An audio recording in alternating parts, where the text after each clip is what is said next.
Since I haven't done anything for my vlog today, I want to do the top 8 individual people that I would like to meet. So, yeah, 8 is a weird number, but you know what, you're just going to have to deal with it because I couldn't think of 10. I'm just going to think of 8. So let's go. Number 8, Mr. Mike Myers. Mike Myers, good guy, very cool. I'm a huge fan of the Austin Powers movies, so just like the diversity of the amount of characters that this guy can do. I'm a huge fan of Austin Powers and Wayne's World, and Mike Myers can do a diverse range of hilarious characters. I love comedy, and he is definitely one of the most hilarious people I have ever seen in my life, and I would love to meet him. Number 7 was a bit surprising. I used to hate him because I thought he was just a generic douchebag that was too full of himself to really deserve any kind of attention. But ever since I saw him in Love Guru with Mike Myers, I actually realized he was actually pretty hilarious. And then I saw a clip of him from Ellen DeGeneres as the gingerbread man, which I'm gonna run right now because it's just like, look at these cute little, he looks so adorable, and I was surprised at how much of a hilarious guy he was, and I paid more attention to him, and he just did the most hilarious stuff, especially when he teamed up with who I'm gonna mark as number 6, Andy Samberg. I say teamed up, but they didn't really technically team up, but Justin Timberlake does a lot of stuff with Andy Samberg and the guys from Lonely Island, which I will talk about more in another vlog. I mean, they do really funny stuff together, and Andy Samberg alone is an absolutely hilarious guy. Like when he did the MTV Movie Awards, that was probably the best host of any award show ever, so congrats Andy Samberg on being such a fucking hilarious dude. And one more thing, Hot Rod was a severely underrated movie. That movie was absolutely hilarious, and if you haven't seen it, go get it now. Number 5 is my favorite 50-year-old lesbian, Ellen DeGeneres. Ellen DeGeneres is just simply amazing. I don't see how anybody could not like this woman. I love her show, and it's just, she's just such a great person to watch. She's always so uplifting and funny and full of energy, and it's hard to find people as optimistic as her. She's a great, hilarious, funny person, and she's so heartwarming. I don't use that very often. Ellen DeGeneres is a very heartwarming person to me. Number 4, Sean Connery. Yes, Sean Connery is one of the coolest people ever in existence, okay? I first saw him actually in an Indiana Jones movie, The Last Crusade. I love his voice. He has the coolest voice ever. I don't know why, but it's just awesome to listen to. He just sounds so freaking cool. And Sean Connery, I don't know, he's just got this aura of awesome about him that makes him extremely awesome. I mean, look at it. Look at the Lego version of him. How adorable is that? It's so cute. And just picture, if you will, Sean Connery's voice on this Lego guy. Tell me that's not adorable. With number 4 being Sean Connery, I have to link that to number 3, Harrison Ford. Harrison Ford is the star of my absolute favorite movies of all time, the Indiana Jones movies. I've loved those movies ever since I first saw them. It's hard to not, idolize this guy when he is the star of my favorite movies to date. To me, you can't top the Indiana Jones movies. They still give me goosebumps. I love them. They will never get old, and I really want to meet Harrison Ford someday.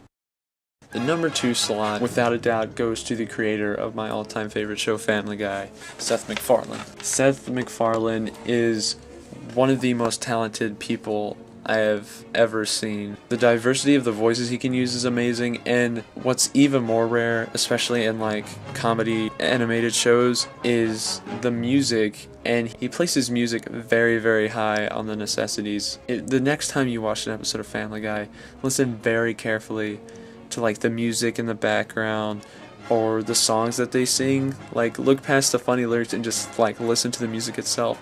He incorporates very beautiful music into his work, and he works with great singers like Frank Sinatra Jr., and he himself is an excellent singer. I mean, he's got talent out the wazoo. He can do so many voices. He's a great singer, and his love and appreciation for musical arts is like unparalleled.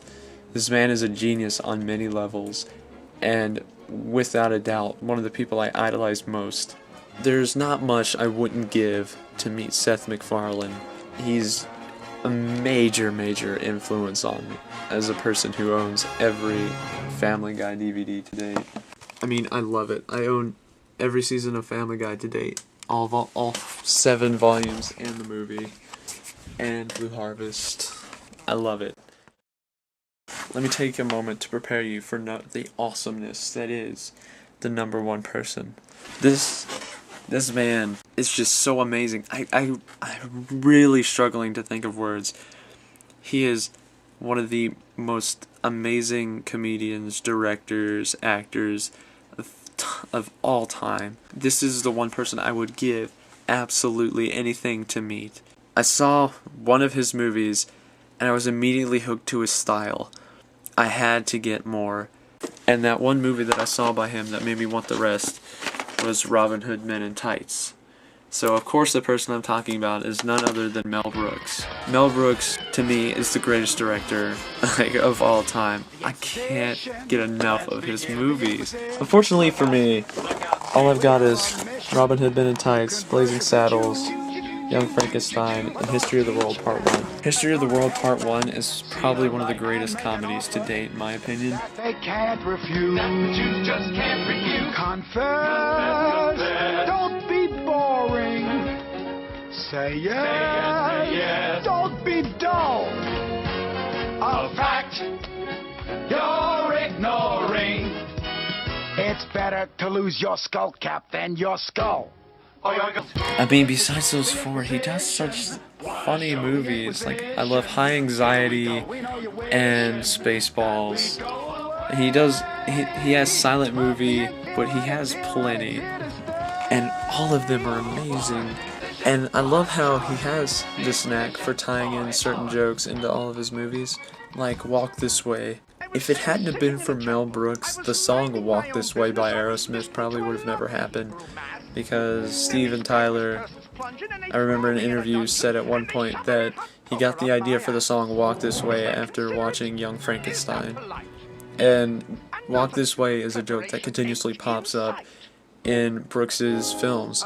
It's in Young Frankenstein, it's in History of the World, it's in Blazing Saddles. I think it's in every single movie that Mel Brooks has done. And another thing he does is he always acts as a character in his movies, and it's not always necessarily a main character. Sometimes he does minor characters, like the traveling Jewish guy in Men in Tights. He plays the king in History of the World Part 1. But I like that he does that. He doesn't always make himself a main character, but he likes to put himself into his movies. And I really like that, because it's fun to see the director interacting with his cast, and more than just sitting behind the camera and telling them what to do. He's in there interacting with them and putting forth his own effort into the movie, past directing it. He does more than direct. He acts, he writes, he directs it all. He just does so much stuff. It's very hard for me to describe how amazing I find this guy to be. If there's any one person, if I could give up the other 7, I would definitely meet Mel Brooks over any of the other 7. He's just made that much of an impression on me as an amazing director. And I really hope I get the opportunity to meet him someday. I can go on forever about how impressive Brooks is to me, but I unfortunately don't have forever, and I'm sure you don't want to listen to me go on and on about him even more than I already have. So, that's the top 8 individual people I would like to meet. I plan on doing more of these, not top 8 people, I plan on doing top however many groups I would like to meet, top TV casts, top bands, I'll do stuff like that. I mean, it's better than me sitting here talking about how I don't have anything to talk about, right? So, I'll do something tomorrow, and thanks for watching.